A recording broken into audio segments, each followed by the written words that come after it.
Hi friends जय जगन्नाथ। तो मोर आउ गोटे मिनी ब्लॉग को आपण माने समस्त को स्वागत। तो आज मॉर्निंग टी स्टार्ट होता मोर घर पोछारू। तो घर पोछा सरबा परे मु गाधे पाधे ठाकुर काम सारी देइथिली। ठाकुर काम सारी सारबा परे मु खाइथिली सकाळ जळखिया रे चकुली पिठा और डालमा। चकुली पिठा डालमा खाई सारबा परे मु बसई देइथिली चा एवं चा करके पी देइथिली, कारण जदि चा टिके जळखिया खाई सारा परे न पिए ना मत टोटाली भल लागेनी, दिन सारा भी काम करा इच्छा हुएनी। चा टा को मुझे बहुत बेसी बेसी बेसी बेसी भल पाए तो सेथि पई।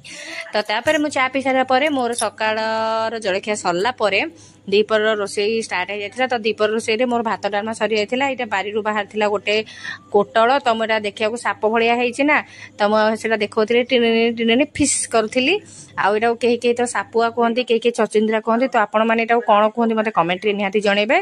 तो ताको मु फास्ट पीस पीस करी काटी नहीं काटी सारा पर ना सोरिष जीरा रसुण पियाज आ कंचा लंकार गोटे पेस्ट बनई देती। तो से पेस्टा तेल रे देगी तार कंचा बास्ना जावाई भाजी देती भल भाव में। से हल्दी दे देती भाजी सारा पर ना कोटल को एमती मझीरू चिरा लगे से जो भाजिकी रखी मु सोरिषर पेस्टा भजा होगा ना, तो से पेस्टा को मुझे या भितर भल भाव में पूरा देखिपे आपण मैंने दे देती। तो तापर आराम से पूरा पैक कर जी कटा ना से दे कहीं सोरिषर बास्नाटा फास्ट भाजी नहीं कंचा बास्ना पड़ेब। तापर से आउ गोटे पैन मु बसैकी तेल टिके गरम करी, बेसी तेल ए लगे। तो तेल गरम कर सब कोटल को दे देती।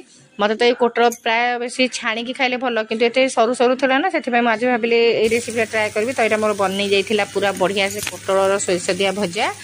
तो तापर मु बनई कौन ना भेंडी आउ जह्नी से खाली प्लेन तावा रे तेल देकी भाजी थी पाग पानी करने।